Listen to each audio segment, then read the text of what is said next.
All right, we're live. And hopefully we have volume and no technology problems this time. I'm Angel, he's Lucky. It's Modern Relics Podcast. We've been here the whole time. Where have you guys been? Yeah, I've been waiting. I've been All right, sitting we're here live. waiting for all of you. Yeah. Oh, and we have volume. Sick. Okay, cool. Man. That is good. Holy cow. I forgot how to podcast. Yeah, it's a little rusty. Yeah. That We're lucky I'm Angel. Have a good night. No, yeah, we've been gone for quite a while. This time it's mostly on me. But we'll start with how things have been. How have you been? I have been actually well. And you know, it's been nearly 2 months since we've been on here, and a lot has happened in that 2 months. Yeah. But I'm well. The family is well. It's 90 degrees here at the moment. But the big news is that my daughter got engaged. Yeah. And her fiance now, my future son-in-law, Wiley, he did it the proper way. He came and asked for her hand in marriage, which I gave gladly.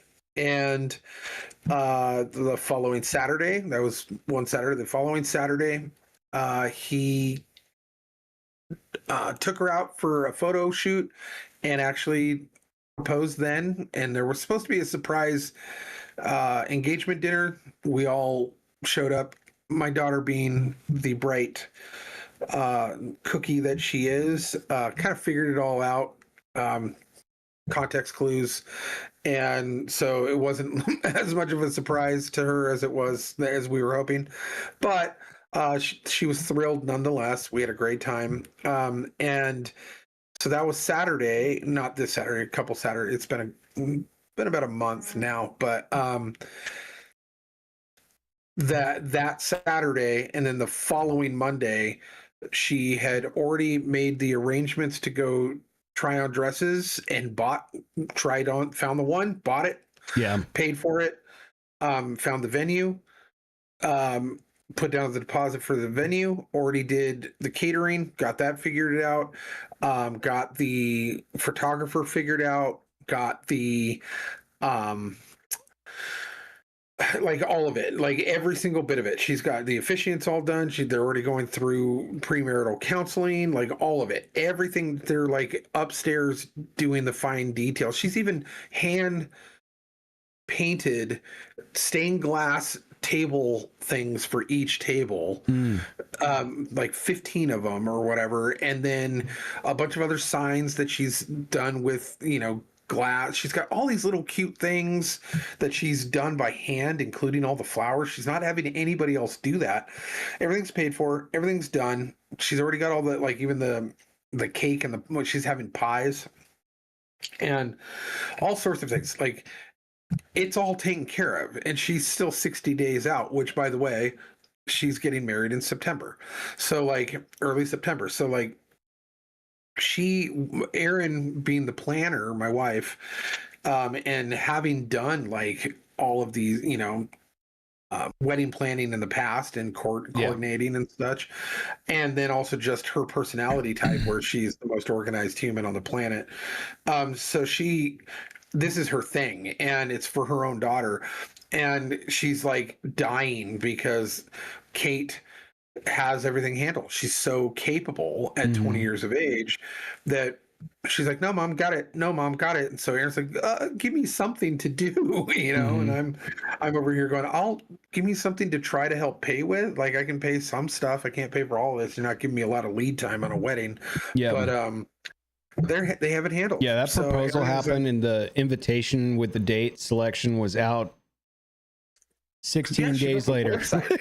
Yeah, she built a website and everything. It was like Jesus. Kate did all that. So Kate did all of the stuff, and so really proud of her. Really proud of them. The one thing I did do is I took Wiley out a week or two ago and had we went to Applebee's for a beer, right? Mhm. And Aaron and I had gotten him a Bible with, you know, New King James, one that our families our whole family uses, and the Patriot Bible. And so I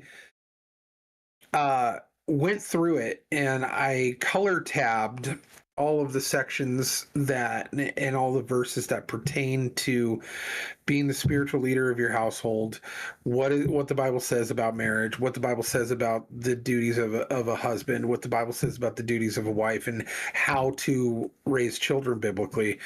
And I color coded it, with tabs to a key that I wrote down all those verses with the color of the keys to those types of verses. And so that way, we went over all that and it was really cool. And that way I was like, look, I could sit here and say the givens, like, I don't ever hit her, don't ever abuse her, don't ever treat her disrespectfully, don't ever walk out on her or cheat on her, all of those things, obviously, right? Those are just kind of the givens that a dad would don't talk to her, don't look at her. Yeah. Don't look at her in the eye during the full moon, stuff like that. And then don't get her wet after dark, and don't feed her, in a pool, those kind of things. Yeah. She turns into a gremlin.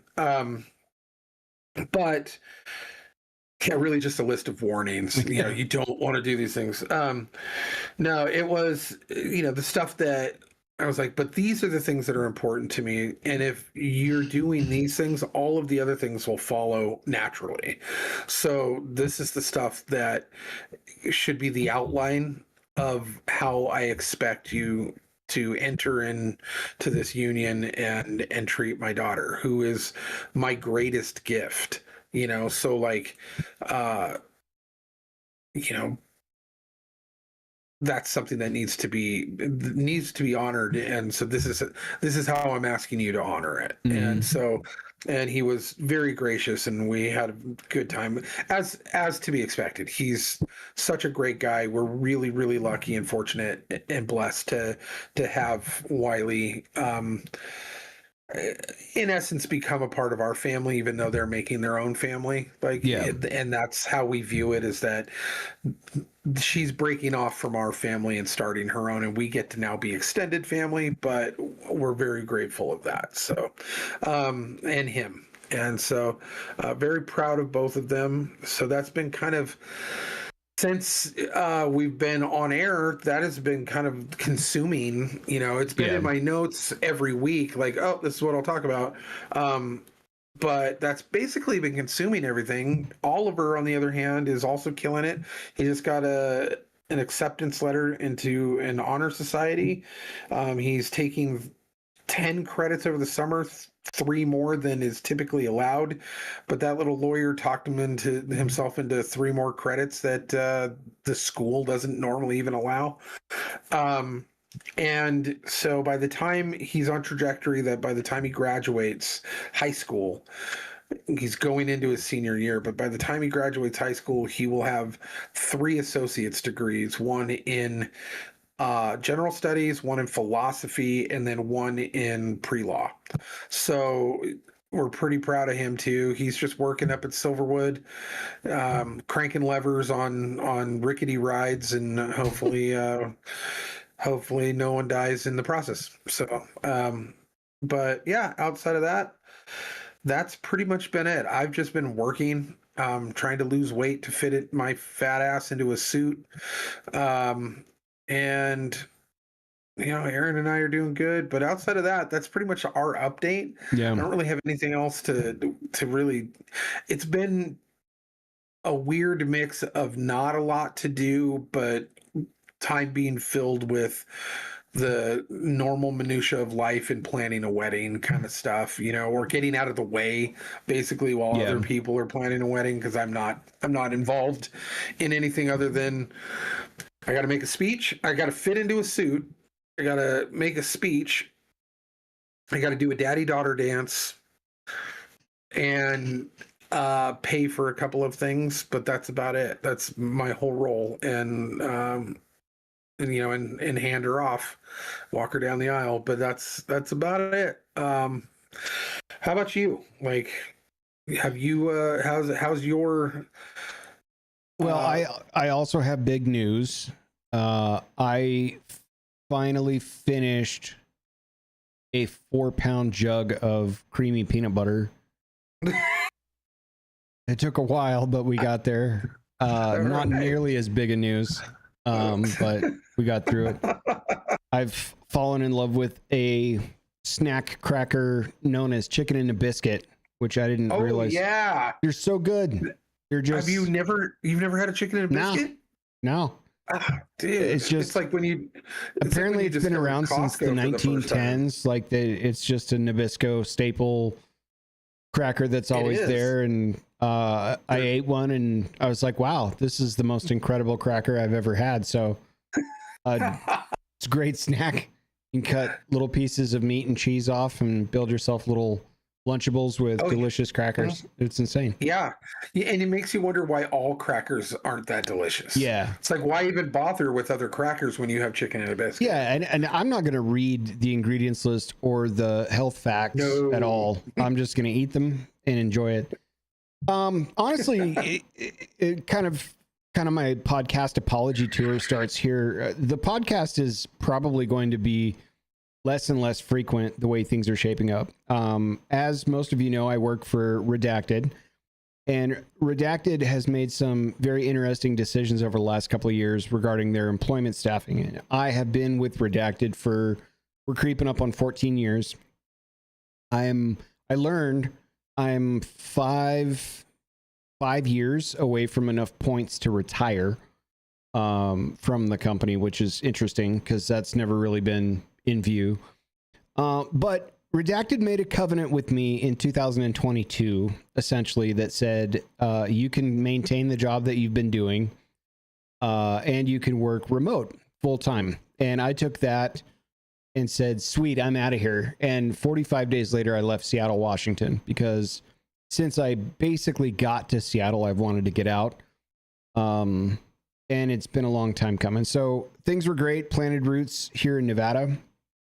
And they said, we're going to lay off all the people except for you. Unfortunately for you, we want to move you to the state of Tennessee. So the choice they gave me in April was you can take severance and you can take unemployment, except we're going to force you to do Washington state unemployment, which doesn't work because for a bunch of reasons. One, I don't pay taxes into Washington. 2, I don't use their systems. 3, the main problem with that is if you're filing for unemployment in Washington and you turn down a job, even if somebody hires you for minimum wage and you turn the job down, they cut your benefits. And they should have offered unemployment in Tennessee, but due to mistakes on their part, they did not. Otherwise, I would have taken the severance and said adieu. But since 2025 in February, probably late January, I've been not actively, but hyper aggressively looking for employment outside of where I work at Redacted. And because of the state of things in the job market, over 1,100 applications since that date, I have received 1 callback, and it was a really negative experience. And it's looking more and more like I have to keep the job I have because there are no other jobs. There are no jobs in America or worldwide. You can see buildings and people going to work. It's not real because everyone that says we're hiring, they're not. They're not hiring at all. They don't do callbacks, or my favorite is they will tell you no and then repost the same job and tell you to reapply for it and then tell you no and then repost the same job. So it's been really behind the scenes on my side. It's been a nightmare because I have a situation where I have a wonderful interest rate that I will never get ever again on a house that I purchased because of a covenant I made that said I'm willing to lose my job and get thrown out on my ass if I'm responsible for you know, not doing my job, goofing off, insubordination. Like, these are risks you take whether you're driving into the office, working from home, and not avert to driving into an office. Needed that to get out of Washington, which was the ultimate goal. I have no problem driving into work. It was never about working out of my house. It was about getting the hell out of Washington. So things have been great until I started looking for work, and work is just not there. So we're coming up on the fact that I have to turn up in Tennessee in the month of November in order to keep my job, and have elected to, I guess, stay here until somebody hires me, and hopefully I can firm handshakes and put in 2 weeks notice and leave. Even walking away from a tremendous amount of equity that I built up in this company financially. They're going to withhold all of that if I go. But the reality of the situation is, even if I do go, it is most likely that I will get laid off anyway inside of a year, and I'll be forced with continuing to look for work. So I just got a 2.5 year head start on it and still haven't been successful. So that's what's been happening with me that we haven't really been talking about, at least on the air. And I have to say sorry, because I love this pod. I look forward to it every week. But I've been so distracted, and things are starting to collapse left, right, and center, that it's like, I was going to say that the pod has been up into the recent kind of departure that we've had. The pod has been the distraction that we've had from all that. Right. Yeah. But now all of that has come to such a head on so many different fronts for you that, like, you couldn't even get your head into the game for the pod, and that was totally understandable.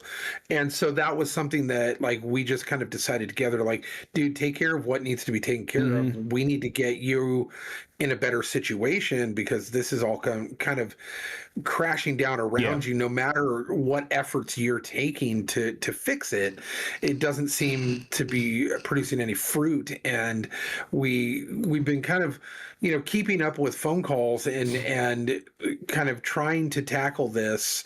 You know, me more obviously in a support role of trying to help you, but even for me, it was like, I kind of feel weird, like, trying to talk about, like, what Trump's doing or a movie review when like, I know what's going on in the background of your life, and I know that, like, you're not sleeping, you're not eating, you are doing everything you can, and your stress levels are gotten to the point of ulcer making. I don't recognize the person that I am at the moment.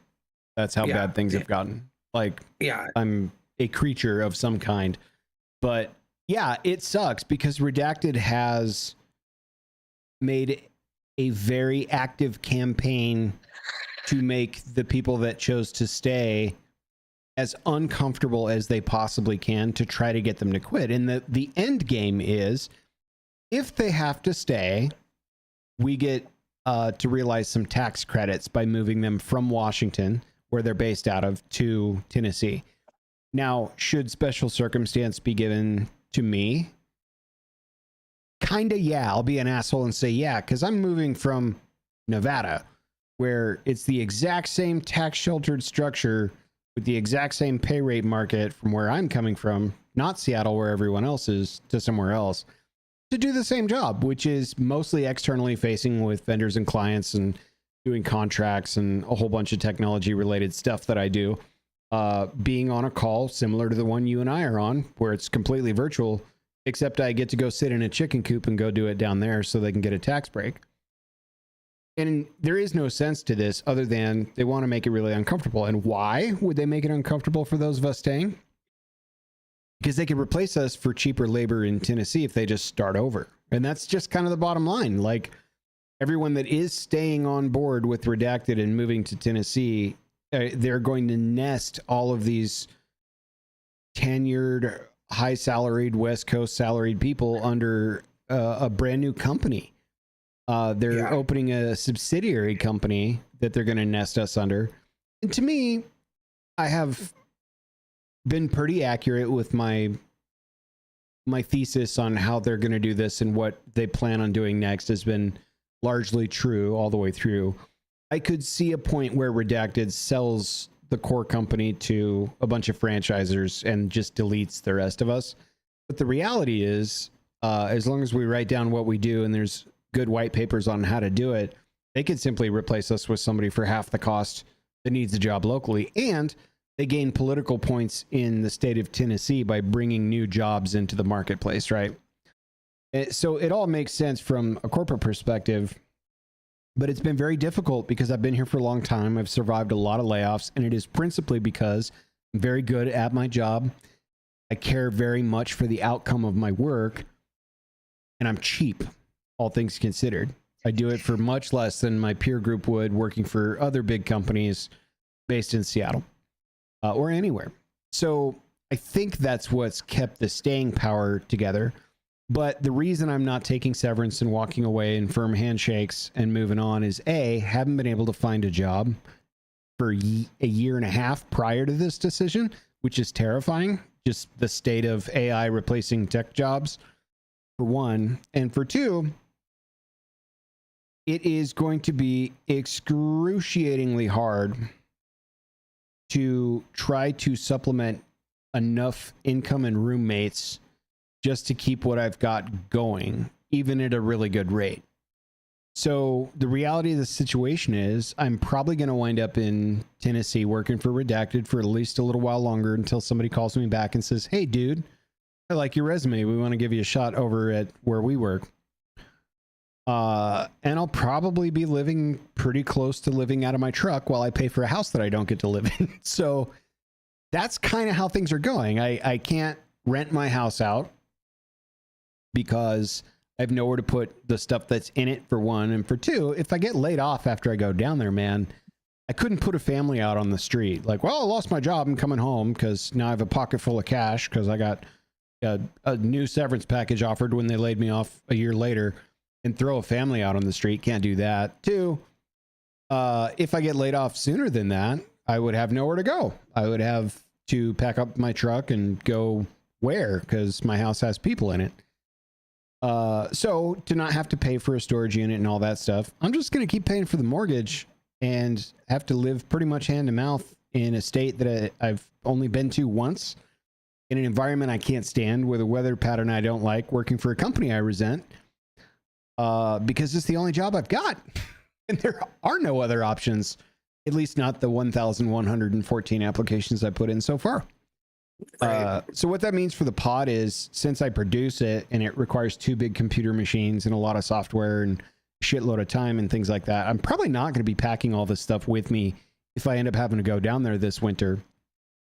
So we'll probably have to put the pod on hiatus for a little while, which breaks my heart a little bit. But I've slowly been carving down the things that I spend my time on. Like, I had to put a good stopping point to the game that I was running for us, that I still have much more story to tell, and have actually been actively writing on the last big piece of that puzzle.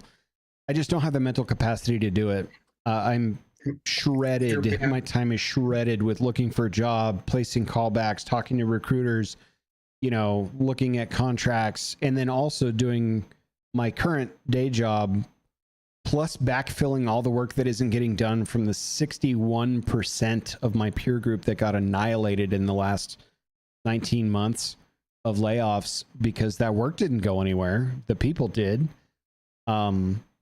It's really difficult to be me right now. I don't sleep, and when I'm awake, I'm usually working, and it's either on figuring out the next phase of my career or staying afloat with the only job that's currently paying my bills. So that's kind of why I've been off and on, and the last 3 weeks have been nuts as far as like rapid changes, a bunch of new stuff. And so for that, pretty much that only reason is why I think we've been off air for 4 weeks, something like that.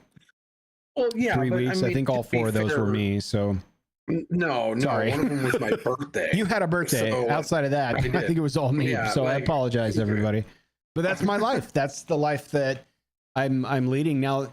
I gotta say, when I get to be retrospective about this at some point in the future, I've been extraordinarily responsible with my time and money for a long time, living under my means for as best I can for years and years and years, which is good news in that I've put away a really awesome retirement package, but that's 20 years away, and none of that's real until 20 years from now. So I think maybe 10 years from now, I can look back and be like, you know what?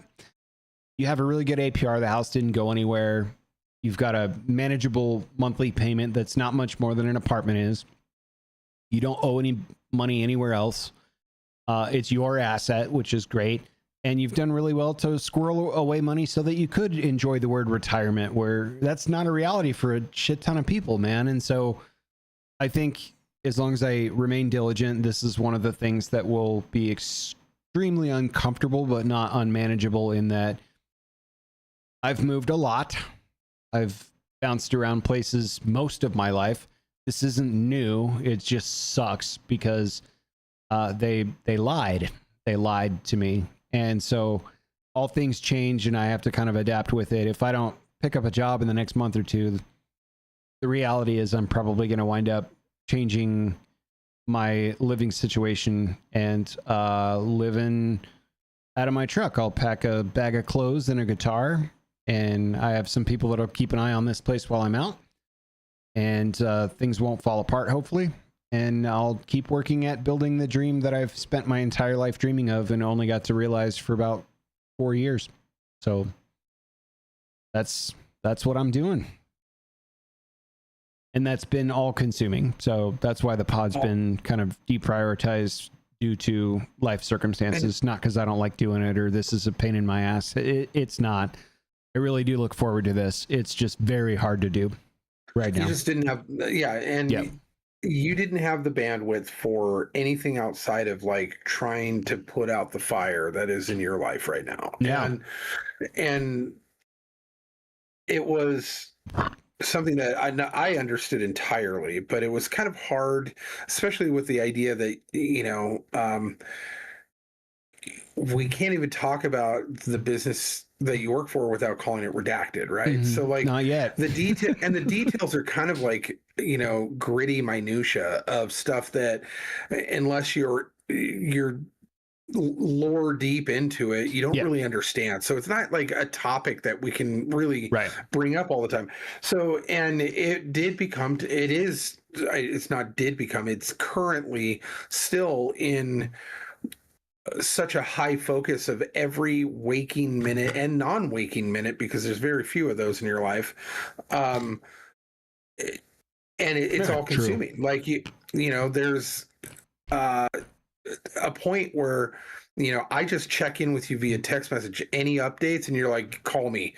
And it's like, it is to the point where like, I can't even think about anything about you without thinking about that. Like, and there's been like lines in the water for so long, and certain people nibbling on the lines just enough to get you slightly excited just for them to eat your hook, you know? And so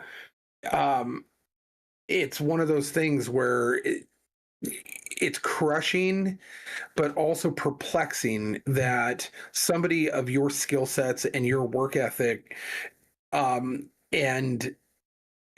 there's just nothing out there. And we've touched on it with other people about the AI stuff and had guests on talking about it, and we've talked about it at length, but it's so like overwhelmingly true that it has become so problematic and such a touchstone on a personal level that it's incapable. Like, we can't even think about anything else as far as like I'm putting together all of the, and it had been that way for a while, which normally, like with your other podcasts, you were the guy who was primarily putting together the sets and putting together like what we're going to talk about and managing the socials and doing that. It was a full-time job. You like, I've been doing that for a while now, just to keep it out of your purview, so you didn't even have to worry about that kind of stuff. So I just kind of like would do the show set and kind of go, here's some ideas, how do you feel about it? And then every once in a while I go, oh, I saw this story, I really want to talk about it. But for the most part, I've been kind of running that, and I'm super okay with it. But at the same time, it made me feel bad that I felt like my life had room for this and yours didn't. And in reality, that was true. Yeah. You're at this point in time, your life just doesn't have room for it. And so I hope people understand that. I hope people understand that it's not just looking for a job, it's a full collapse. Like, do you often say that you married or you bought a mortgage rate that came with a house? Very much. And he's not joking. Like, he'll never get that APR again. Like, it's just, and so to kind of go, oh, I'll buy another house later, let me just sell this and kind of figure out what to do, it's nowhere near that. And so the silver bullet on this situation was coming at this place with a 24% or so down payment, an 800 credit score, in a time when houses were the most expensive they'd been in the last decade, but the interest rates were at the bottom. And the agreement, the math that worked out in my head was, okay, well, this is not a few summers with palm trees. This is 30 years of a commitment. So I had to look at a bunch of different stuff. Can't do an HOA, don't like them. I don't want to be in a floodplain area because we get flash floods when it rains real hard during monsoon season and stuff. Have to have at least quality internet to the point that if it's a copper connection, that's fine, because that's how I get to work, right? That's kind of non-negotiable. There were a few things where this just lined up, and I even lost this house in a bidding war, and they called me back when the original buyer that put it under contract backed out of the deal because he didn't want to repair the house. And so for me, it was like, well, this is it. If it works, it's meant to be. And it's been awesome ever since then because I've been able to get ahead in a whole bunch of other areas of my life. The problem is the support system is one. Like, I'm all I've got right now. No roommates, don't have a dog, it's just me, just working for an income, squirreling away for retirement and paying bills and doing the best I can. And the other side of that, just to clarify on the AI's taking our jobs piece, it's kind of twofold. There is some of that in certain sectors that redacted, but the lion's share that no one seems to be talking about is the reality of why all these places are laying people off. And the real story is that during the pandemic, there was an awful lot of money up for grabs. You experienced some of this through some grant programs offered when you had a tattoo shop in Seattle, in that you could apply to get coverage due to the loss of people not being on the streets and shopping and all this stuff, where you could get grants. And what you saw was there were a lot of big businesses. I think the one that made the presses the most was, what's that fancy restaurant that does steak and lobster and stuff? Pretty big chain. Anyway, they applied Ruth's for Chris. Ruth's Chris. Yes. Yeah. They took a whole bunch of money to help subsidize, essentially, for the government, right? The loss of revenue. Well, where I work at Redacted did the same thing. They took a considerable amount of money out, and what that enabled the business to do, especially in the technology wing, was overhire like crazy. And I knew that there would be a post-pandemic layoff to some degree because it was not sustainable, the amount of people that were brought on board.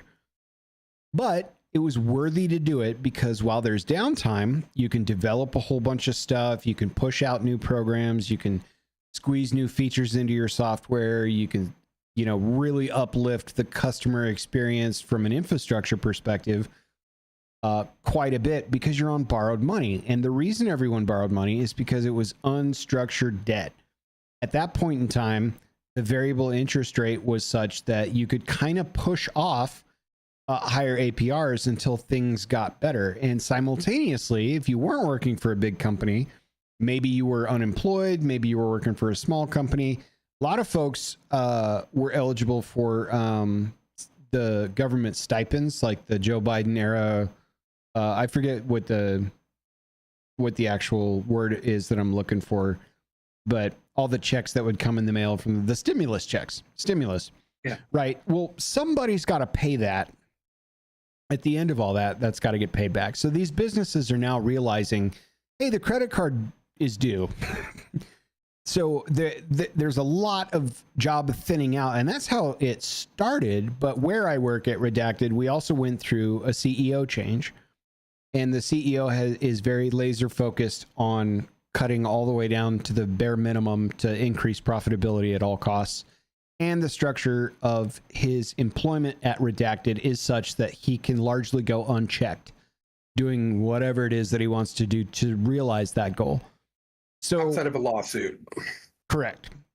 Yeah. So I mean, like, and when he says unchecked, he means literally unchecked. Like the board can't do much about it. The board can't touch him. Yep. For the most part, it would take a full coup with key players that actually switch sides, kind of deal, like a full Game of Thrones situation. Yep. But like he's got an iron fist on that company now, and he is exacting a blunt axe to every department, and he ruthlessly and without remorse. So and to paint some perspective on it, and one day I will be open and honest and actually walk through frame by frame how this played out, because it's going to be an awesome case study in American business at some point in the future. But when I'm not eligible to get sued because I actually still work there, if I say something that's unpleasant, I can actually walk people through that. But to paint some color on the differentiation, the sign-on bonus that this person received to run Redacted would take me at my present salary 835 years worth of work to match. 835 years. That's like an entire age of the earth to match that. So there's motivation from the upper echelon to do what they're doing. And I understand how they're executing this from a business lens perspective. It no less hurts the quote unquote little guy, because everybody's doing the same thing. Everyone that took $1 to stave off loss of revenue and is restructuring their unstructured debt from a few years ago are having to make significant operational cost cuts. You could, when you had all that money and you could party hard with capital expenditure where you could write it down, that's one thing. You can accomplish a lot. And we had very talented people that we brought in and were able to accomplish a lot for this brand. But the credit cards due, and people are paying for it with not being able to get work. And then there's the AI discussion on top of that, right? On top of all of that, where core positions are also being eliminated, all of the low-hanging fruit, entry-level jobs, basic coding stuff, database, animation from getting data in to data out, data science, all that stuff is being fed through large language models at this point. That is exacerbating the problem, because once you're on the outside of employment looking in, it's excruciating to get back inside the door. Thus, the worst case scenario for me is, even falling on my ass through circumstance, I'm still employed. Right now, I'm still employed, and that's not nothing, right? Above all of this, I still have a job to clock into. I just have to go drive 1,800 miles to go do it, right? So I'm at least grateful in that it's not ripping apart everything I've done to save for my future to try and maintain what I have right now, in hopes that I can either start my own business or, doing who knows what, or working for somebody else and, still being reliant on salary for this time somebody else. Having said all that, I am very ready for a change after 14 years, and probably the last 3, especially at Redacted, to find a new home where I can put my belief in loving what I do towards somebody that might appreciate it a little bit more. Right. So all that to say, I'm very much on the market for looking for a new home, and I still have a lot of years left to continue being in the workforce and to try to apply logic and skill and everything else I can try to do to make their business better. But it is really brutal, because this is the reality for a lot of people. And I'm at least grateful in that, A, I'm not coming from Seattle to Tennessee, and B, I don't have a wife that has to find a new job and kids to rip out of school and a house to put up for sale to go try to find another one with even worse interest than when I bought it before. Maybe not breaking even on that. And then all for a job that I might get laid off at in 24 or less months in totality, man, that's tough. Yeah. And a lot of people are forced with that decision.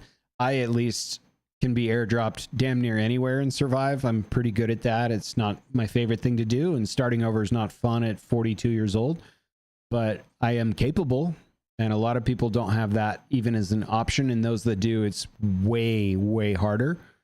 So I empathize in that respect. But the reason I'm here was to try and mitigate most of that, because on paper, it's going to cost Redacted a shitload of money to move me down there than it would be just leaving me alone.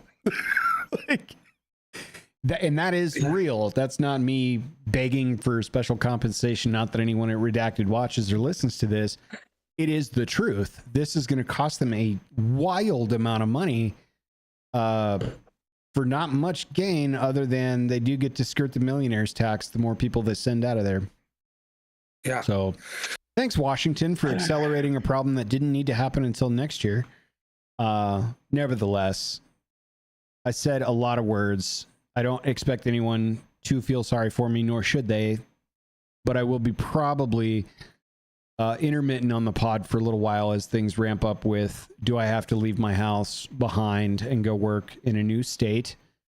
Or maybe I get hired somewhere else and things will be right back on schedule where I can start to relax a little bit and enjoy the life that I built.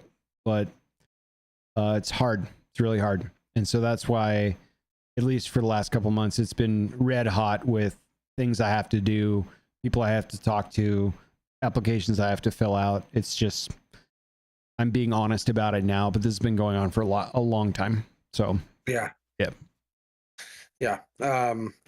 So if anybody out there is listening and you guys know of any jobs in the fields that he before mentioned, that are in the $90,000 to $200,000 range, I'm sure just throw him a just give me a buzz. Yeah, give him a buzz. So hit up the podcast. Be like, I've got you. Yeah. But yeah, it's, one way or another, I don't regret working at Redacted. It's been a super fun time. I've seen the world as a result of working for Redacted, both enabling me to travel and do things I wanted to do, but also for work, traveling abroad and building really rad shit for this company, which has been no short of awesome because, I started this job as a contract worker on Graveyard, answering help desk phone calls. And I was doing that because my mom was waiting on a liver transplant, and it was the one job that paid more than the 5 that I was actively working. And it was like a really cool opportunity to get going there. And a lot's changed since then. But yeah, I'll be definitely, part of me will be very sad when I do leave. But I'm really ready to find the next chapter based on all the stuff that has transpired in the last 24 to 36 months, especially. So, yeah. And that's something that, him and Angel and I have been discussing for the last couple of weeks. So basically, we've got to at least give the listeners an understanding of why we haven't been around. Like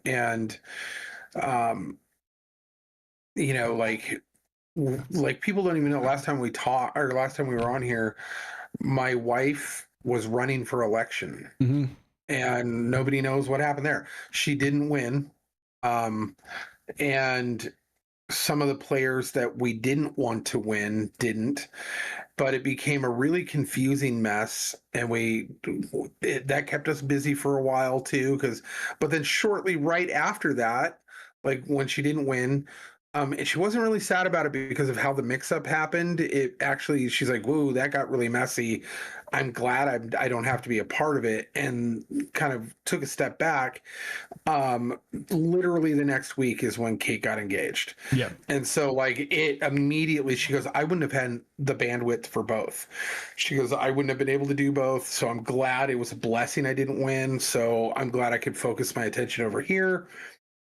But that's how long it's been since we've been on here. And my life has obviously not been anywhere near as stressful as yours. But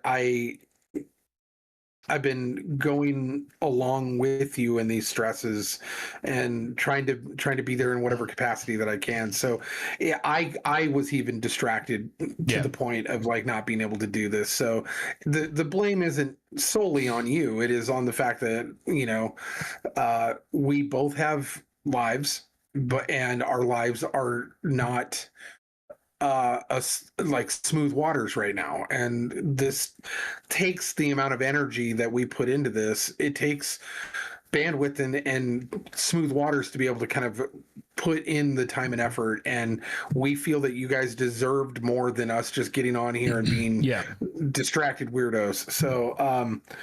So yeah, I mean, if we could do this full time, where they're, you know, we get picked up by iHeart or The Ringer or some big podcast network, sure, I would do this all the time with a whole heart. But it is a labor of love. This takes a lot to put together, and it takes you know, I would do it 5 days a week. If 100%. We were getting paid to do it. Yeah, and behind the scenes too, like, you know, a typical Tuesday for me is about, you know, 9 hours, 10 hours. Working at Redacted, break, show notes, pre-show with you. Then we do the show live. Then I have to spend about an hour cutting it up. Yeah. So you're in that chair. I'm sitting in a chair for the whole day and night. Yeah. So it's a labor of love, but I love doing it. You know, it's none of our absence is not because neither one of us are burned out. It's because life is kicking my butt, and you know, occasionally it does. So. There was another one that wasn't your fault. Last week was my birthday, but the week before, you probably saw a little glitch of us coming on for a minute. Tech problems, A tech problem. It was the OBS system had updated, and we couldn't get volume through. So we had a full show to go, and we were both ready. But at that point, we just couldn't. It killed all the sources in every one of the scenes. All of the metadata on the build for the broadcast software that we use just shit itself. It was like, and it took me 4 hours to rebuild it over the weekend. So it was a pain in the butt. Well, going forward from here, it will be intermittent. It'll be due to, you know, what's going on throughout your week. You know, basically, by the time Friday comes around and you're exasperated from having people pull your chain over and over again, or not getting worse information or bad information or whatever going on with what's going on with you know, the job hunt, or the overload of work that Redacted has put on you, you know, you're burnt by that point. And by Monday, you know, you're getting back into your work week. So Tuesday, you're just like, I just don't have it. Or, and so if I kind of check in with him at the end of the week, and then I check with him at the beginning of the week, and if he's not feeling it, I'm not feeling it either, because I don't want to be in a room with a guy who's suffering while I'm going, well, hey, you want to know, let's put on tinfoil hats and talk about some conspiracy, right? And you're just like, oh, God, like I'm just dying inside because I can't figure out what's gonna happen next. So if the mood is right, we'll be back on. Yeah. Hopefully. But if he's got to go to Tennessee in November, which it increasingly is looking that way, then November will be at a point where we're just going to have to put it on hiatus for a while, and then once stuff settles, or you know, then we'll think about coming back. But it will be in flux at that point. We won't really know. But we're here today. We're here for you, and that's why. And that's why. So I mean, there's a lot of stuff that happened. You know, we were going to talk about a UFC fight going on at the White House, which neither one of us were huge fans of the idea of the spectacle of that. There's been stuff going on with the Catholic Church that you'd brought up that's interesting, and I probably have some hot takes on. There's a lot going on in the world that we try to stay on top of, but when your life is slowly being consumed by needing to keep yourself employed and, you know, all the things you got to do to keep life moving forward, sometimes that has to be the priority. So anyway. Yeah. So I think we'll probably hold off on the talk about the Catholic split with the SSPX so that you can kind of maybe take a week to kind of put your thoughts into it. I'd love to hear your perspective on that. And I will. I can say that the SSPX being excommunicated, at least it's not as bad as being excommunicado from the Continental Hotel in the John Wick universe. I don't think it's that bad, but we'll have some thoughts for sure. I think it's that bad. If I don't think there's a world of assassins chasing these people down. There could be. But according to the Pope, they don't get to go to heaven. I'm telling you, the high table says you're out. You're out. Yeah. Go find Klaus. See if you can fight your way back in. Yeah. So next week I want to talk about that. I also would really love to talk about flock cameras and what's been going on with those. Me too. You want to talk about the pint-sized Palantir? Those guys are no good. They're evil. They're no good. Yeah. Yeah. I've seen a couple of interviews with the owners of Flock, and they straight up just don't even care about constitutional rights at all. Yeah, at all, and flagrantly. And some of the things that law enforcement's been doing with them and getting caught already is outrageous. And so I would love to kind of explore that. It's kind of like when the FBI was abusing the FISA. Yeah. On a wildly overinflated and unilaterally local level to a degree that is putrid and disgusting. Yeah. So yeah, we'll get into that. Level that. Yeah. So, but I thought that this week, why don't we just, since we've kind of tone shifted from, kind of going over the imbalance in your life, why don't we just kind of stay positive for the rest of it? Let's do it. Let's talk about some movies. So, well, let me do a dope real quick. Let's do it. Because I can do. So you're a music lover. I am. And I am too. I am a huge music lover. And across my feed over the last couple of weeks, I have been inundated from Facebook and Instagram and all the reels of which I watch. And I've been really thoroughly enjoying it. Is an organization out of Canada called Musora. And they've got a bunch of subsidiaries that are basically different groups of musicians that teach for this company in really high quality teaching kind of concepts of different instruments, where they have drumeo and singio and guitareo and play bass and piano.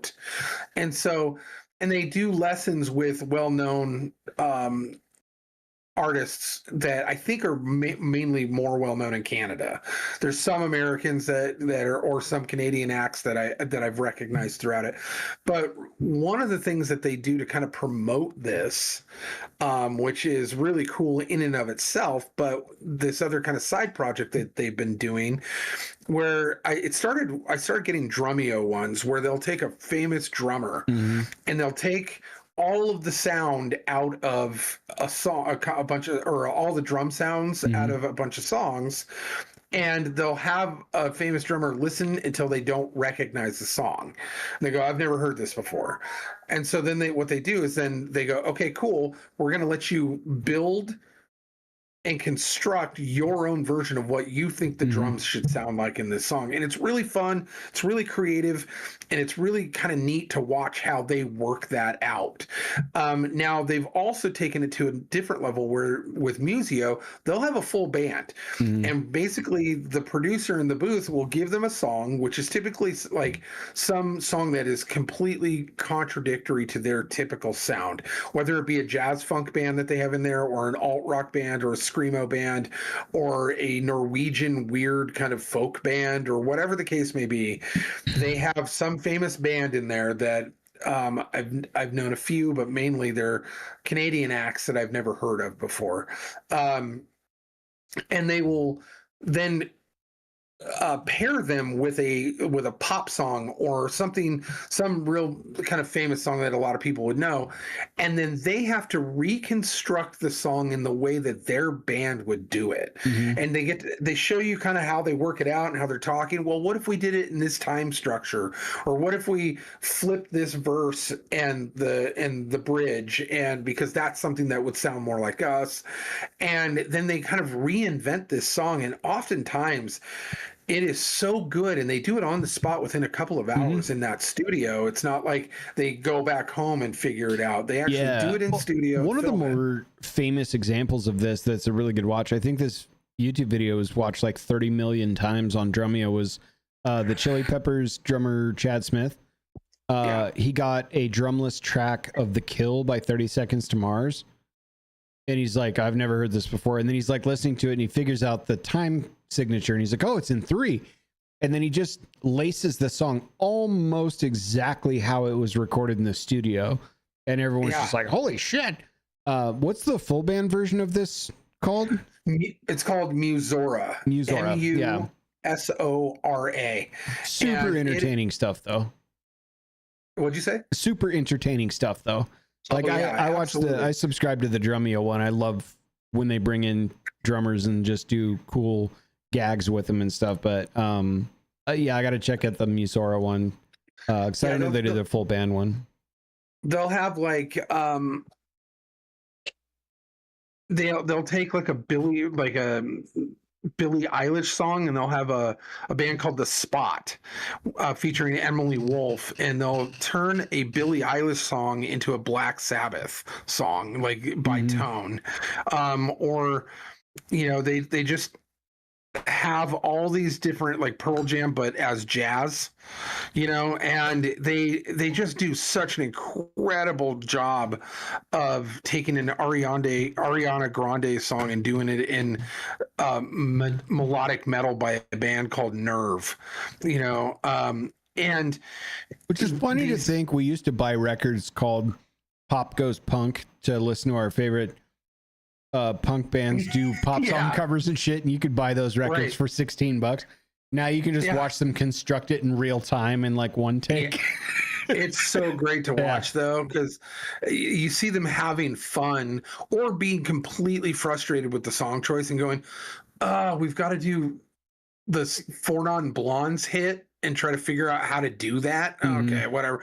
But they end up getting into it and trying to make it their own. And it's a lot of fun to watch creative people and how their brains work and how they construct things together and work together as a team, you know, because oftentimes their songwriting processes are a group effort. You know, it's not just one person doing the vast majority of the work, telling the drummer and the bassist what to do. The bassist actually has input, and the drummer has input. And, and that's harder than you think. I've been in a couple of different bands that are exactly that. One is a jam it out group effort until there's a groove everyone like keys in on, and they're like, oh, this is sick.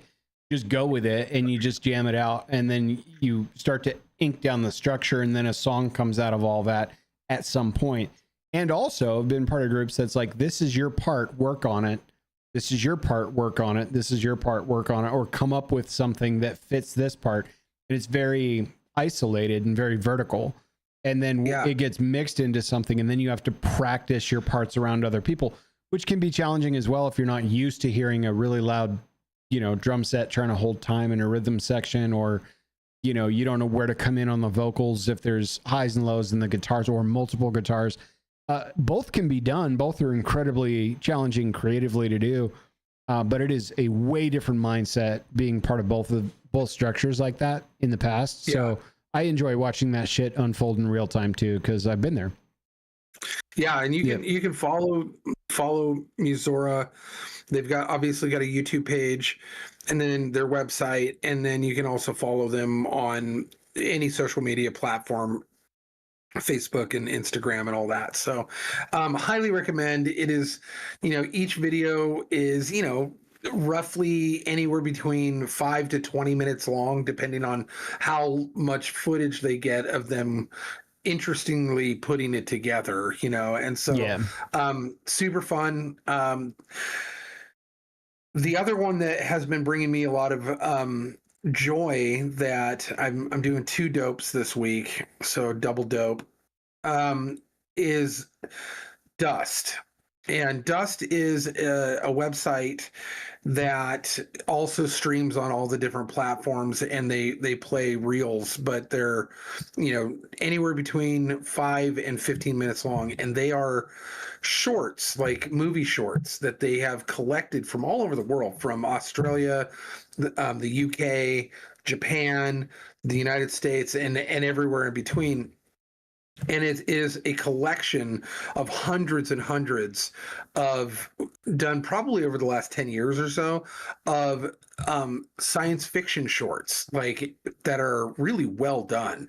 Some of them better than others as far as the technology goes, or the production value and cost, that explore kind of all sorts of manner of different concepts in the sci-fi genre, everything from space travel to time travel to cloning, and all sorts of fun different sci-fi concepts. But they've collected all of it, and there's a ton of them within their sites, and they're fun little pockets where if you've got 15 minutes, you can watch basically a little mini movie, or watch a whole bunch of them if you've got nothing else to do. But it's like a anthology collection from around the world of these different sci-fi shorts that are absolutely a blast. It's like watching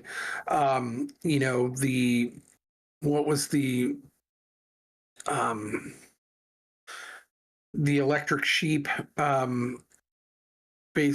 was Showtime or something had a anthology collection that was based off of why am I blanking on his name? He's like the most prolific sci-fi writer of all time. Wrote Blade Runner, wrote Paycheck, wrote A Scanner Darkly, all of those, and he's fantastic. But they would do anthologies of all of his short stories, and that's basically what this feels like, is an anthology series. But they Philip K. Dick. I had to Google it, but I knew the answer to that. Philip K. Dick. Yeah, Philip K. Dick. So Minority Report, all of those are all Philip K. Dick. No one has had more, outside of Stephen King, no one has had more movies adapted from their written works than that guy. So this feels like an anthology series based out of kind of his short stories, but from different creative minds from all over the world. And it is a blast to watch. Some of them are really good. Some of them are a little slow, and you just kind of have to trudge through some of it. Some of them are really funny. So there's a lot of variety to the different kind of aspects that they pull from, and different writing techniques and all sorts of stuff. So highly recommend those too. Those are a lot of fun, little pockets of serenity and peace in the chaotic world that is the internet. So those are the 2 things that I wanted to kind of touch on. The other thing was that's been flooding my airwaves and gleefully, and I'm so happy about it, is watching, because I'm not a FIFA fan. I'm not a soccer guy. I hate soccer. Yeah. But man, do I love how much their fans have loved America. Yeah. And especially flooding, the food. Especially the what? The food. Oh yeah. Watching the people eat barbecue for the first time, or going into a local sandwich shop or something and having them just holy shit. Yeah, what? This is what food should taste like. But it has gotten way above just them falling in love with the food, which has been amazing to watch. They've literally fallen in love with the country, because they've been told over and over and over again through the media over there that coast to coast, America is just a crime spree, that it is a dangerous horrorscape of guns and crazy people, and that they've been warned by all their friends, don't go there. And they came over here for soccer. And what they did is they landed in rural areas. Some of them landed in Boston and took over Boston, and everybody loved them and that kind of thing. But for the most part, they came over here and they absolutely went to Kansas and they went to rural parts of Texas, and then they started traveling out. They're like, well, I'm here. I got my soccer fill, but I'm going to go travel. I've got, 2 weeks to do this. I'm going to go see this country. They'll go to Louisiana. They'll go to all over the place. And they're falling in love. They're falling in love to the point where they go back and they record when they get back to the British Isles and they're like, I don't know what to do. I can't get it out of my mind. I need to move there. Yeah.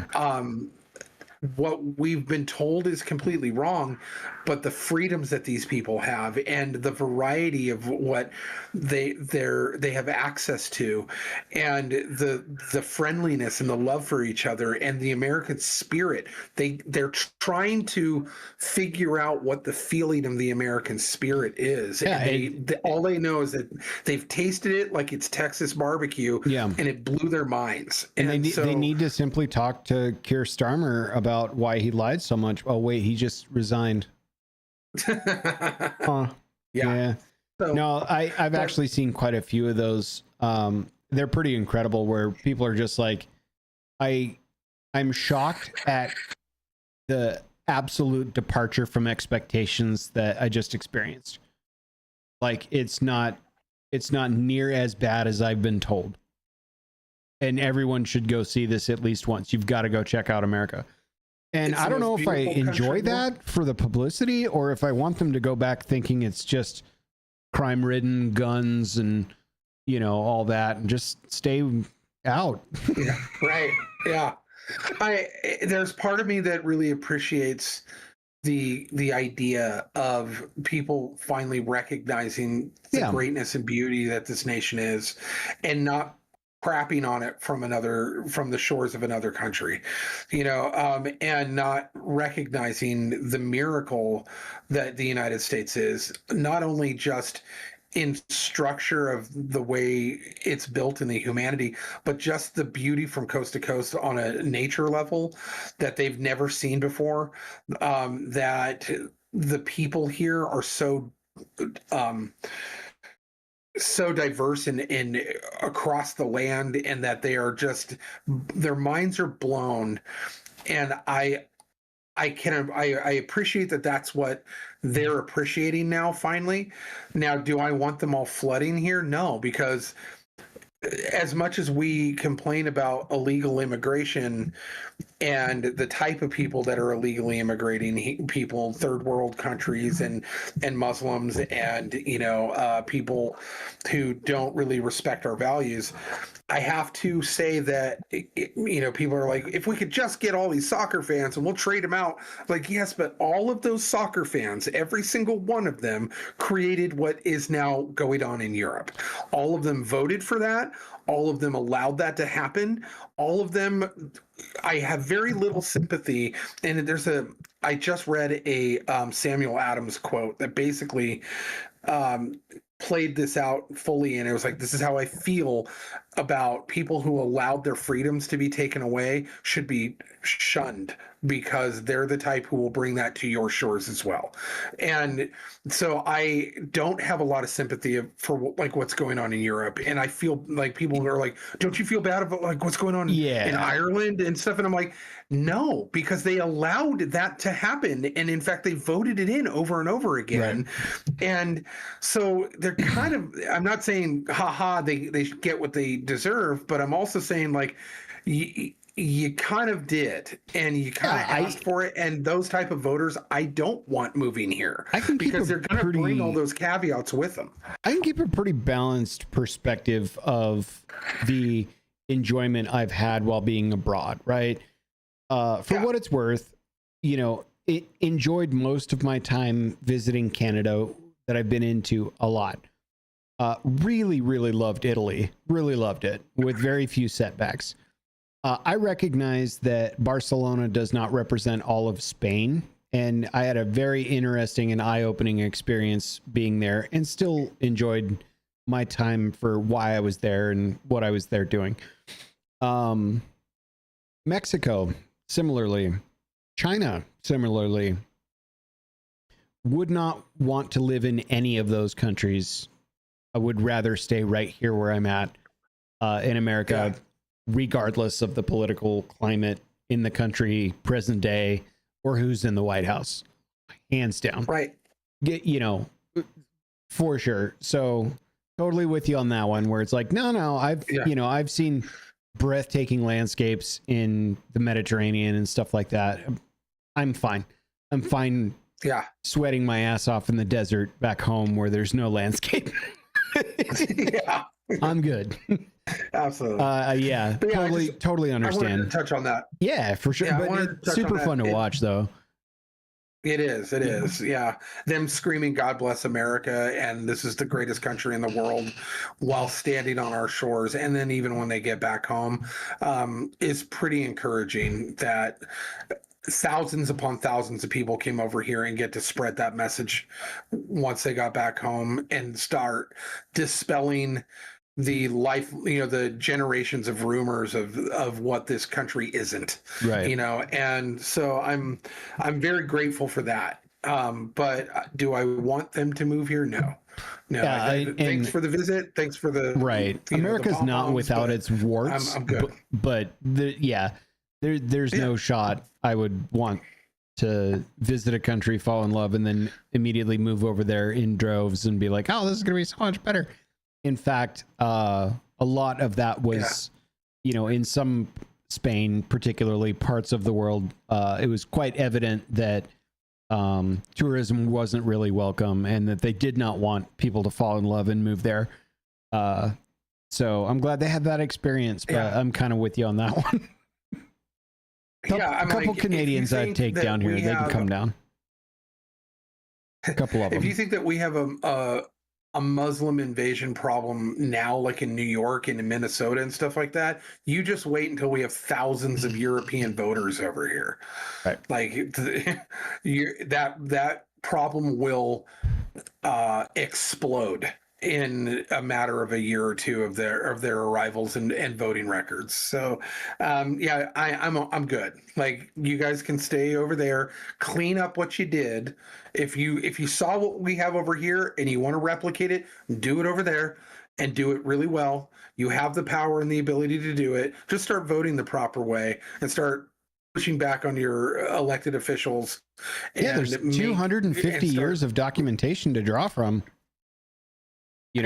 Go for it. So, and that's where I'm at. I'm like, you guys, handle your business over there, fix what you have, and then maybe you don't want to move over here because you fixed what you had, so I totally have that kind of perspective, but that's what I got out of all those videos. Is it was beautiful to watch people appreciate what we have here in the United States, but at the same time, I'm like, and you can appreciate it from home.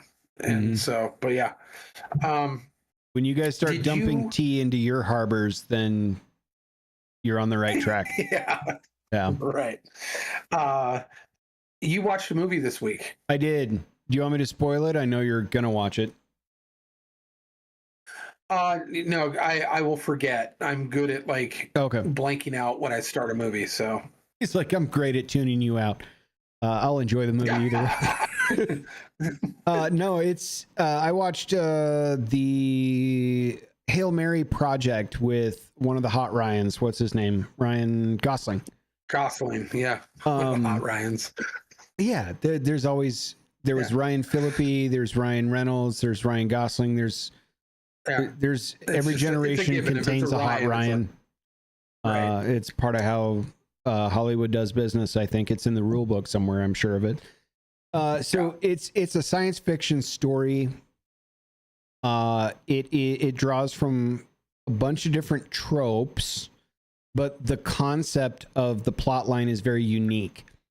And we learn a little bit more about Ryan Gosling's character's involvement in this, why he's in space, and kind of wakes up not knowing why he's in space.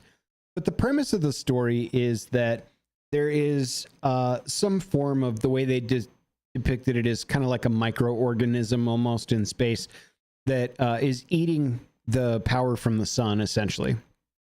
And they have figured out that there are several faraway star systems and things that have experienced the same problem. But there is one planet that they've identified that seems like it hasn't been affected and should have been. So the idea is, if we do nothing, the sunlight, it's going to start going away, and the food source will be very scarce, and our species will obliterate itself, just trying to survive. So alternatively, we can build a big rocket and go to this planet and figure out why it lived. But that takes a backseat to the character development, which is the real star of the show, is figuring out, Ryan Gosling's character, his motivations and all this, why he's there on this spaceship. But in short, he wakes up to a completely dead crew. So here's a trope that we're used to in science fiction. And I'm anticipating this to take somewhat of a scary turn. Like there's going to be some heroic story about him fighting a xenomorph and living or some shit. I'm like, oh no, what's happening here? And the movie takes a turn when his spacecraft is intercepted by another spacecraft. And the spacecraft doesn't really do anything. It just mirrors everything that his spacecraft is doing in lockstep. So he ends up putting the tether on, and we're going outside spacewalking suit to get to the hull of the ship. And there's a little mechanical arm on this very big ship, like 4 or 5 times the size of his. And it's like chucking rocks at his spaceship. And there's like these little things that are coming in, but they're just bouncing off the hull. And it's just throwing these they look like a pill almost. And it's this little mechanical arm is just chucking these things. Eventually he catches one and then goes back inside. The ship's not doing anything. It's just sitting there. And he's analyzing it, and he's trying to figure out what it's made out of and if it's dangerous, and opens it up. And there's like this whole section of a very primitive 3-dimensional map of like, he gets this thing inside of this little pill, and he's like, what is this? And he figures out what it is. And it's like sort of this ship trying to communicate like, yo, dude, we're from this star system. See? And so the ships end up docking. The big one like puts a dock on the little one, and he like kind of ventures out to see first encounter with a new species. And there's one character on his ship and one character on this big ship. And the character on this big ship is like basically this little pile of rocks that doesn't have a face. It's just like this. It looks like almost like an insect of some kind, but it's about this big or so. And the story unfolds. He figures out, well, he can't leave his ship's atmosphere because mine will kill him, and I can't leave my ship's atmosphere and go on his, or it would kill me. And they figure out how to communicate. And it's a little rock man, essentially, on the exact same mission that he's on from a completely different part of the universe, just trying to figure out why their son's being eaten by these microbial things. And the story unfolds of them building a friendship together, learning how to communicate through a computer system with rudimentary words that are then turned into a voice that, they speak, and it translates back and forth. And they go on a harrowing adventure through space, becoming friends with one another and trying to figure out how to save their respective planets, and a whole bunch of fun activity ensues. And there's a bonding moment between them, and they kind of become besties, even though they're 2 totally different species. And there is no real scary stuff, and there's no monster underneath the bridge with this film. And it really takes an interesting departure that kind of focuses on, your species survival, building friendships with people and entities you don't know. And then how the story ends is really rad. And it's so much fun. It's way different. There was no DEI influence shit. There was no, lesbian space pirate stuff. It was like a completely original, like, wow, that's not at all where I thought this film was going to go. And it was thoroughly enjoyable because the effects were really good. But they didn't spend a lot of time doing Star Wars style space battles and things. It was just 2 living creatures from 2 different ships trying to figure out how to survive, and then also how to solve a really complex problem to save both of their planets. and there's a lot of back and forth between the two that's super hilarious. And it's fun. And Ryan Gosling killed it, and it was a great movie. Awesome. It was super fun. I heard that it's written by the same guy who wrote the book The Martian. Yeah. And so the Matt Damon film that I actually really loved, The Martian. And so because it was basically a survival problem solving movie wrapped in a sci-fi film, and so it's almost bar for bar what would happen if Matt Damon's character wasn't alone. Okay. And he was on a ship and not a planet. Yeah. And like, how do you problem solve this? Because both entities are terrified of one another on first contact. You know what I mean? Yeah. They're like, they don't know if they're there to, kill each other, take over that. Like, they have to figure shit out in really interesting ways. And it was just very cleverly done. And it was very enjoyable to watch, not knowing where the next piece of the story was going to come from. And then you kind of learn how Ryan Gosling's character made it into space. And then you really start feeling bad for the guy. Because he starts to develop his memories going back and stuff. It's very entertaining. I think you'll really enjoy it. Not at all what I expected, but I'm giving this one 8.5 megs. Would watch again. Would recommend. Super fun. Awesome. Yeah, that's on my short list to watch. I have to watch a film tonight for another project that Aaron and I are involved in, but it's we're watching Bonhoeffer tonight. So, but then that will be the next one I watch. So, yeah. But man, 8.5 to the end. Yeah, cool. Yeah, no, that is a great review, and coming from reviews that I've heard nothing but good things, and so yeah, that popped up on HBO or whatever, and I was like, I'm watching that. So, and I started to, but then my dogs ruined it, and so I didn't get a chance to finish the first. Yeah, I got 15 minutes in, so I barely touched the storyline. So, looking forward to watching that in its entirety. So, I also watched a movie, and I actually went to the theaters, which is odd. I don't do that very often as much as I used to, because there hasn't been really a lot out there that I'm like, I have to see that in the theater. So very, very rarely now do I go to the movies. And this was the first time I've been to the movie without one of my family members, outside of when we saw movies when I was down with you, but like my wife and kids kind of thing, right? I went with my buddy Adam. And his wife works with me. She works for me at the shop. She's one of my artists. But we went and saw the new Masters of the Universe movie, which is, for those not in the know, Masters of the Universe, also known as He-Man. So, but you can't just call a movie He-Man. You have to call it by the main title, which is Masters of the Universe. And it is the second iteration of this franchise. The first one, the Dolph Lundgren film from the mid 80s. Yeah. That was an atrocity of a film. But so we went into this one, I saw a few of the trailers and it looked decent, but there was a lot of room for them to screw this up. So I grew up in the era of He-Man. Like, when I was 5 years old, my mom and my real father were together for a brief period before they split up for the second time and the final time. And I had my tonsils out. And I was in the hospital, and my mom and my dad got in a huge fight because my dad refused to pay any of the hospital bills or any of the other bills for that matter, but showed up after I woke up from recovery from my tonsillectomy with like 15 He-Man action figures. So he spent a ton of money on He-Man action figures, but so of course they didn't, a fight ensued that I was not privy to, but I heard about later.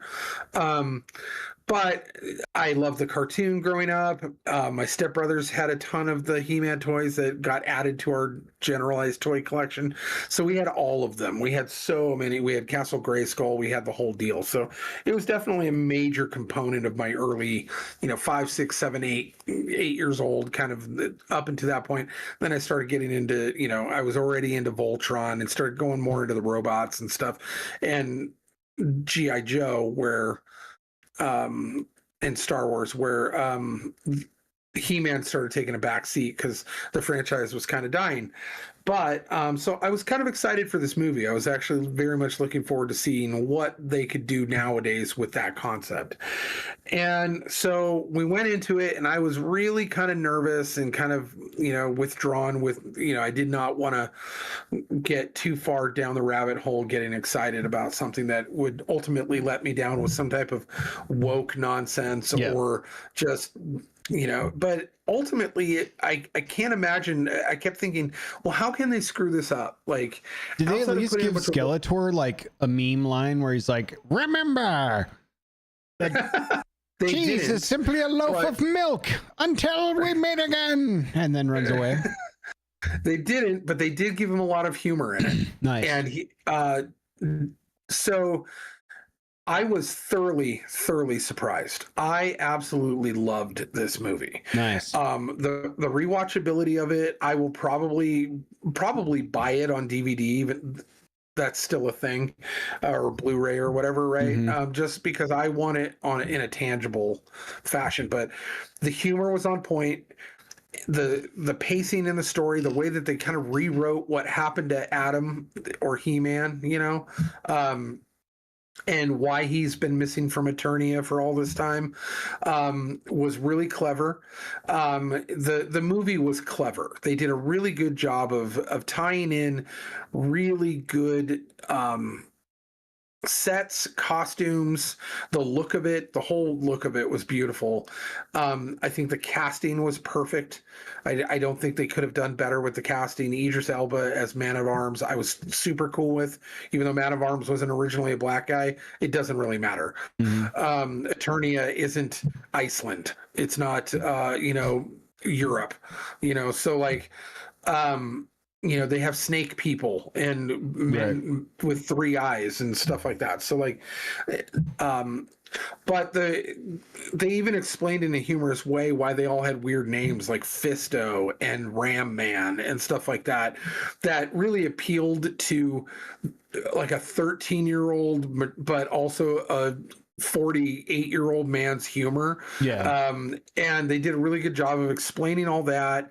They did a really good job of tying the story together, that the pacing was really great. And Jared Leto, I saw online, was getting a lot of crap that he's a box office poison. Anything he touches is going to, be horrible because of Morbius and all those other things. And that he was horrible as Skeletor. And so I went into it thinking he was just going to try to Jared Leto, however that means, a Skeletor role. First of all, you couldn't even tell it was Jared Leto. Voice and everything, I would never have known. And he was incredible. He was one of the funniest parts of it. He was menacing, but at the same time humorous.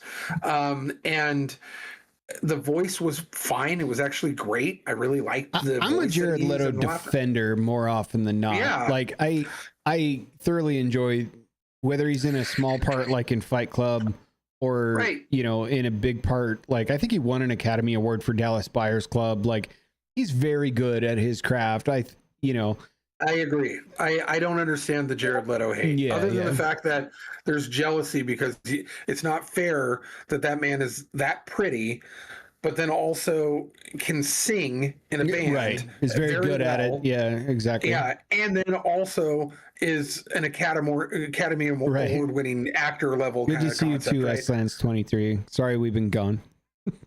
but yeah. No, I'm a big defender. Honestly, yeah. I think he's good. His personal life, him being the cult leader and all that kind of stuff, I don't, whatever. So, but as far as his works go, there's very little that Jared Leto's done that I haven't appreciated. So, but his role as Skeletor was phenomenal. Very, very happy with it. I absolutely loved it. They brought in all of the cartoon tropes to the point of even like there's a scene near the end where they're all standing in a circle with their hands on their hips and their chests out, and they're all laughing, ha ha ha ha, ha, like that, like they do in the cartoons. Mm-hmm. And just those key little moments where, you know, they brought in Orko, which a lot of people didn't see him in the trailer. He was in it. Yeah. They introduced She-Ra in one of the end, you know, the end cap trailer portion or post-credit scene. Post-credit scenes. Yeah. They like every moment they hit perfectly. There was a bunch of Easter eggs. There was a bunch of fun stuff that they threw into it. It was entertaining from beginning to end. There was nothing I could actually look on and go, I wish they hadn't done that. I actually enjoyed it. I was looking for stuff I didn't like. There was no woke stuff in it. Nice. In fact, they made fun of woke stuff, which is, I think, why it was getting bad reviews. Was like, part of Adam's living in Kansas, and he's working for some, you know, cubicle company, and he gets pulled into HR, and the HR company, baling like hay HR with Clark Kent. No, I'm just kidding. Yeah, right. And they have this whole scene with the HR manager, and it's making fun of the concepts. Like they even make fun of like the him that he has, because it's He-Man. Mm-hmm. And they, you know, like they had the him stuff. They made fun of all of that. And so I was like, okay, the tone is right. What, like, keep me on this adventure. The cast is really great, man. The sorceress is played by Maria Baccarin, who's hot all the time. She was in Firefly and Morena Baccarin. Yeah, she's the lead. She plays all-time hot chick for me. Yeah. And then who play? Oh, what's her name? Alison Brie plays Evelyn. Mm-hmm. And killed it in that role. So like the casting could not have been better. The depiction of Beastman was bar none the coolest thing that they could have done with him. I could not have reinvented Beastman better if I tried myself. Like they did so much good with this film. Whoever wrote it, whoever directed it, whoever was involved with the creation, all this was a love story to their favorite toys as a kid, and they understood that it shouldn't take itself too seriously, which I think a lot of people really wanted. They wanted a dark, serious tone He-Man. I was like, you didn't understand He-Man then. It was supposed to be campy fantasy, right? And so I actually highly recommend the new Masters of the Universe movie. I give it probably 9 megs. Nice. And we'll buy it and we'll rewatch it frequently, because I think it will be on heavy replay even for my family. So I don't know He-Man universe at all. Like the ethos of it, I don't. The lore or anything. I've spent zero time with it at all. I was a Teenage Mutant Ninja Turtles generation guy, which is years after the toys you had as a kid. But is She-Ra his sister traditionally good or evil character? Good she's character. Good. Okay, cool. She's the Princess of Eternia. So got it. Adam is the Prince of Eternia, mm-hmm. and she's his long lost sister, and she comes back to defend Eternia. So got it. Hopefully we get more out of this franchise. I would really love to see it.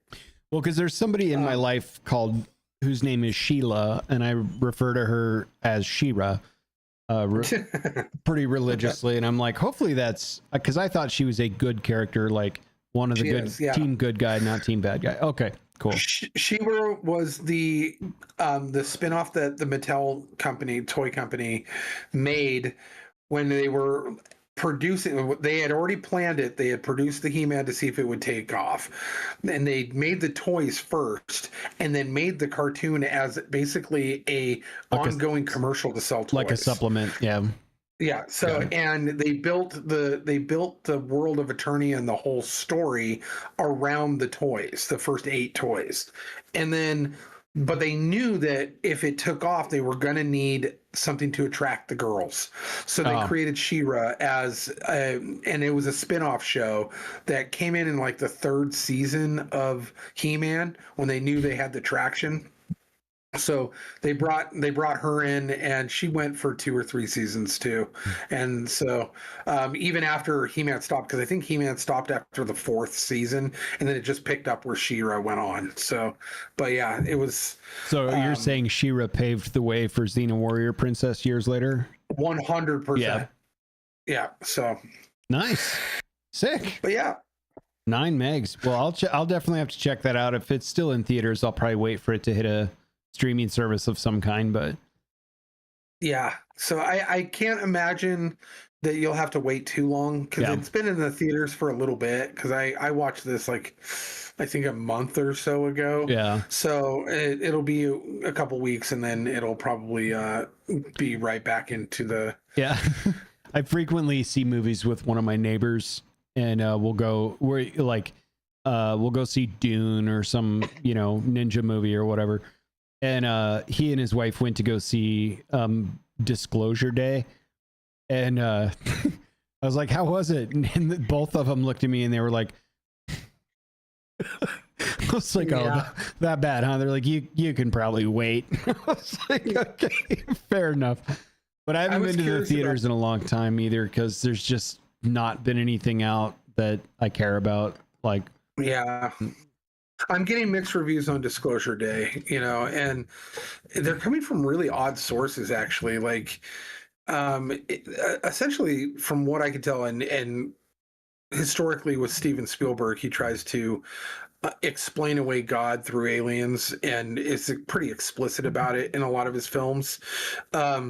And apparently this is not a departure from that. But I even had like guys who were elders at my church who I saw as I was leaving He-Man coming out of that movie saying it was fantastic and they loved it. And I'm like, really? You? And then other people who were like, it was kind of boring and kind of dumb, and like, so I don't know. Like, well, Spielberg's got some ground to make up with me, dude. I watched Jurassic Park Rebirth, and he was an EP on that movie. And when the Mighty Morphin Power Dino that they created in a lab, whatever the fuck that was, came out, the first time it hit the screen, I was with the significant other, and we both looked at each other like, are you out of your mind? And the first thing I said was, Tibby!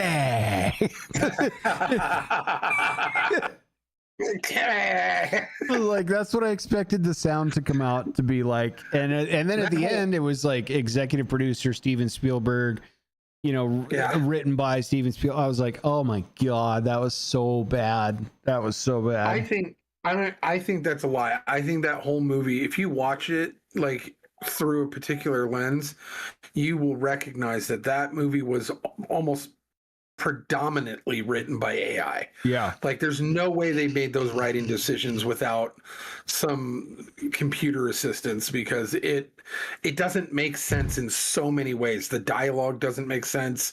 The decision making that the characters make don't make any sense. Like, beginning to end, that movie was absolute trash fire, and none of it correlated to anything previous, and none of it correlated even to the movie in and of itself from beginning to end. That's my big tell with those, is like when you have a bunch of disconjointed, dejected pieces of an inconsistent plot line where there's just, oh, this is the beat where action should happen, and then there's no real reason for action to take place, but there it is, and you're like, oh, this is an AI script for sure. Like, yeah. So, and through the checks and balances of going from that page of an AI script to producing the film, where it's the acting and the money spent to do it and the action scenes and the CGI and the editing and all of it. Somehow it manages to get through that, and they're rubbing their hands going, we'll get cash out of it somehow. We'll make, and we didn't have to pay a real writer to do it. Yeah, it's got that Jurassic Park logo on it. We'll find a way to squeeze blood out of this turnip financially. Yeah, it's pretty wild.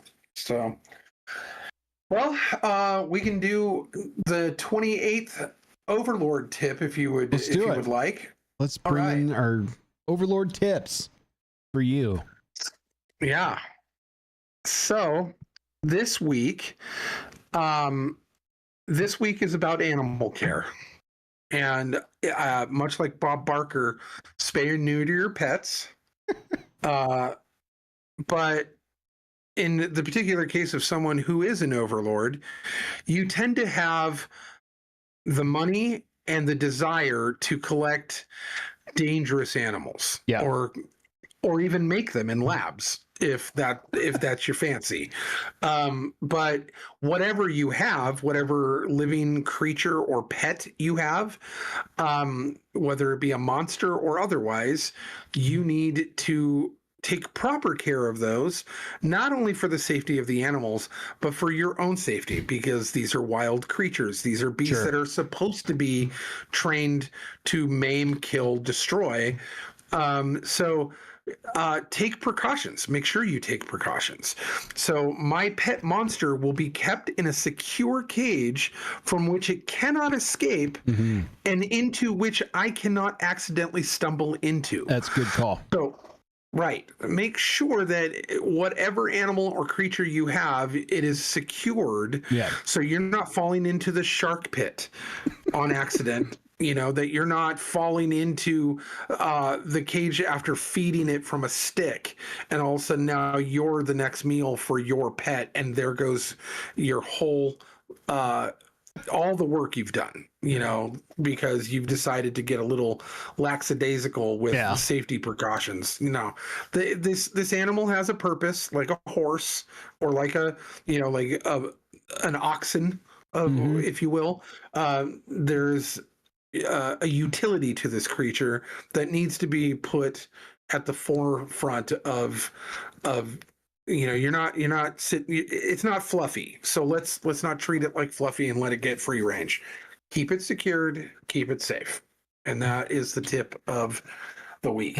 I love it. Good call. Well, awesome. We did it. We came back and did a show. We will try to press on, and we'll probably hit you up on socials and let you know if there's more coming or not. My life has just been on fire. Wanted to talk about it a little bit, and hopefully everyone understands. So I appreciate it. But yeah, that's all I got. This was great. It was great to be back for a little bit. And we'll keep you guys updated on whether or not we will be back next week. In theory, we will be, but it will also pertain to how this week unfolds for Angel and for myself. So, but yeah, we'll keep you updated. Keep a look at the socials so that we can update you. Typically, it'll be probably Monday night when we tell you if we're going live on Tuesday. So, sweet. All right. Well, you're lucky I'm Angel. Have a good night.